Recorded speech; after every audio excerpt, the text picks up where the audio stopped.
दोस्तों जैसा कि आप सभी को पता है कि अपनी जो है एग्ज़ाम बहुत नज़दीक है और थोड़े कुछ ही दिनों में जो है आपके एग्ज़ाम होने वाली है, ठीक है।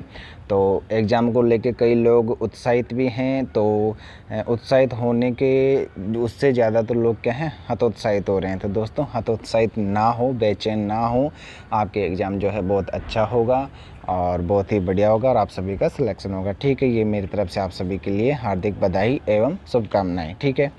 अब दोस्तों बात कर लेते हैं कि एग्ज़ाम में कुछ महत्वपूर्ण जो दिशा निर्देश हैं उनका ध्यान रखना है आपको और इनको अप्लाई करना है आपको, ताकि आपका जो स्किल टेस्ट और काफ़ी अच्छा हो सके, ठीक है। तो कुछ महत्वपूर्ण बिंदु मैं आपको बताऊंगा जिनको आपको ध्यान रखना है और इन्हीं का वहाँ पे इस्तेमाल करना है और इसी प्रकार से आपको जो अपना स्किल देख के आना है। दोस्तों बहुत ही महत्वपूर्ण बिंदु है, कुछ ही लोगों को ये चीज़ें ध्यान नहीं होती है और कुछ लोगों को ध्यान भी होती है, तो उनके लिए तो बहुत अच्छी बात है। जिनको ध्यान नहीं है वो आराम से सुनेंगे और आराम से इनको अप्लाई करेंगे, ठीक है। तो दोस्तों चलिए स्टार्ट करते हैं, देखते हैं कौन से बिंदु हैं। तो दोस्तों सबसे पहले तो आप जब स्किल देने जाओगे तो आपको सभी को पता है कि डॉक्यूमेंट्स लेके जाने हैं। डॉक्यूमेंट्स क्या होता है, एक आईडी प्रूफ हो गया, फ़ोटो वगैरह हो गया और ये चीज़ें लेके जानी है आपको, ठीक है। उसके बाद में जो अपने शॉर्ट हैंड के लिए बात करते हैं, तो दोस्तों शॉर्ट हैंड के लिए आपको कम से कम 2 पेंसिल लेके जानी है। कितनी? 2 पेंसिल लेके जानी है। और पेंसिल को हो सके तो आप 2 पेंसिल लेके जाओगे तो उसको एक तरफ से छील लो या फिर हो सके तो आप दोनों तरफ से उस पेंसिल को छील सकते हो, ठीक है। एक पेंसिल को जैसे दोनों तरफ से छीलते हैं तो वैसे छील सकते हो, ठीक है। तो ये आपके ऊपर आप कैसे करते हो, एक तरफ से भी ठीक है और दोनों तरफ से भी कर सकते हो, ठीक है। अब दोस्तों पेंसिल लेके तो जाओगे, लेकिन पेंसिल कैसे लेके जाओगे वो मैं बता देता हूँ आपको। पेंसिल लेके जानी है आपको जो आपका नॉर्मल पेन होता है ना, उसके साइज़ की पेंसिल लेके जानी है।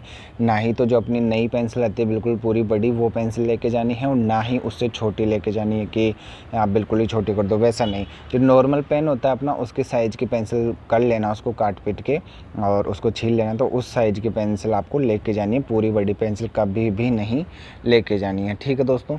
तो ये चीज़ आपको ध्यान रखनी है।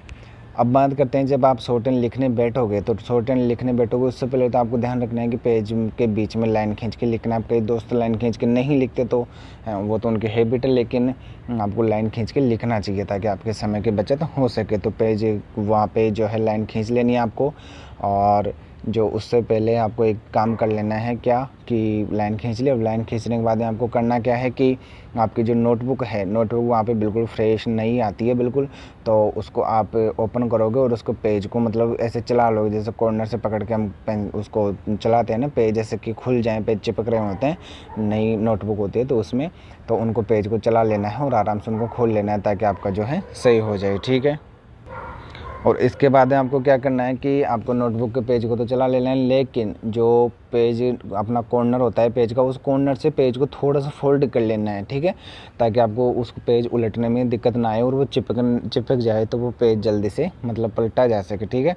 तो इसके लिए कॉर्नर से थोड़ा सा फोल्ड कर लेना है उसको, तो ये चीज़ ध्यान रखनी है, ठीक है। अब आपको ट्रायल दी जाएगी, तो दोस्तों ट्रायल को कभी भी टाइप नहीं करना है। इसके लिए क्या करोगे, आप ट्रायल को नोटबुक के पीछे वाले भाग से लिखोगे, ठीक है। जैसे आगे से नोटबुक आती है वैसे नहीं लिखना, पेज को नोटबुक को बदलना है और पीछे से लिखना स्टार्ट करना है ट्रायल को, ठीक है। जितने भी दे, 1-2 जो ट्रायल देंगे आपको, हैं कई बार होता है 1 दे देते हैं, कई बार होता है 2 भी देते हैं, ठीक है। तो 1 ट्रायल दे तो उसको पीछे ही लिखना है नोटबुक के पीछे वाले भाग में। नहीं तो क्या होता है कि जैसे हम आगे लिख देते हैं तो वहाँ पे हड़बड़ी, दोस्तों मैं बताऊँ आपको, बहुत ज़्यादा होती है। तो हड़बड़ी में हम करते क्या हैं, जो ट्रायल है उसको भी टाइप कर देते हैं, जो मेन डिक्टेशंस होती हैं उसके साथ में हम उसको भी टाइप कर देते हैं। तो ये नहीं करना। इससे बचने के लिए आप क्या करेंगे कि जो अपना ट्रायल है उसको नोटबुक के पीछे वाले भाग में लिखेंगे। उससे कोई प्रॉब्लम नहीं है कि पीछे वाले भाग में लिखोगे तो वहाँ पे कोई दिक्कत हो सकती है, ऐसा कुछ नहीं है। आपकी नोटबुक है कहाँ भी कहीं भी लिखो, ठीक है। तो आपको उसको पीछे वाले भाग में लिखना है ताकि भी इस गलती करने से बच सके, ठीक है। और दोस्तों आपको कंप्यूटर सिस्टम को तो चेक कर ही लेना है, ये चीज़ तो आप सभी को नॉर्मल पता होगी। तो इसको तो चेक कर लेना है कि आपका जो कीबोर्ड वगैरह सही से काम कर रहा है या नहीं कर रहा है, तो ये चीज़ें तो आपको देख लेनी है, ठीक है।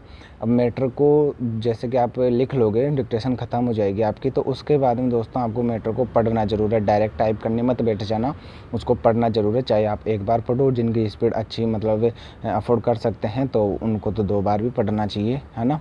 तो आपको मैटर को अवश्य पढ़ना है, अब इसके बाद में क्या करना है, टाइप करते समय एक चीज़ अवश्य ध्यान रखनी है कि आपको एक एक शब्द करके टाइप नहीं करना, जैसे कि मैं बताता रहता हूँ वहाँ पे भी नहीं करना, एक एक शब्द को टाइप कभी भी नहीं करना। आपको करना क्या है कि एक लाइन है उसको 2 बार में ख़त्म करोगे, यानी कि पूरा सेंटेंस को एक साथ लिखोगे। आप कहने का मतलब यह है एक एक शब्द करने से आपको टाइम बहुत लगेगा और सही नहीं हो पाएगा, ठीक है। तो इससे बचने के लिए आप क्या करोगे, सेंटेंस को पूरे को टाइप करोगे एक साथ में, ठीक है। अब आपको करना क्या है दोस्तों, ट्रांसलेशन करने से पहले एक चीज़ बता दो, हमको पैरा अवश्य देना है। कई लोग भूल जाते हैं पैरा देना, तो ये चीज़ ध्यान रखना, पैरा अवश्य देना। पैरा आप टैब चालू है तो टैब से दे सकते हो, बाकी स्पेस से कुछ भी कर सकते हो, ठीक है, लेकिन पैरा ज़रूर देना आपको, ठीक है। और अब जब आप पैरा कर दोगे तो दोस्तों ट्रांसलेशन करते समय एक और चीज़ आपको ध्यान रखनी है कि जो गलतियां होगी आपसे, जैसे मानो कि करे हैं, अब करे में बहुवचन का बोध आ रहा है और उस पर बिंदु आनी चाहिए, लेकिन आपने बिंदु नहीं लगाई, बल्कि आपको पता है कि यहाँ पे बिंदु आएगी, लेकिन आप क्या कह रहे हो कि नहीं इसको बाद में लगा देता हूँ, चलो आगे वाला। ऐसा नहीं करना, आपको जो करे में बिंदु है उसको साथ के साथ में ऐसे सही करते चलने आए। और जो आप मानो कि कोई शब्द में छोटी बड़ी मात्रा लगा रहे हो तो वो गलत हो रहा है, लेकिन आपको पता है कि यहाँ पे ये नहीं आएगी वो आएगी, तो वो लगा ही देनी है साथ के साथ। यदि आप सारी गलतियों को बाद के लिए छोड़ दोगे तो हो सकता है आपको समय ना मिले और बाद में गलतियाँ ज़्यादा आप सही नहीं कर पाओ, ठीक है। तो इन गलतियों को साथ के साथ सही करते चलो, वही बात है, आप बाद में करोगे या साथ साथ करते चलोगे एक ही बात आ जाती है, ठीक है। तो ये चीज़ ध्यान रखना।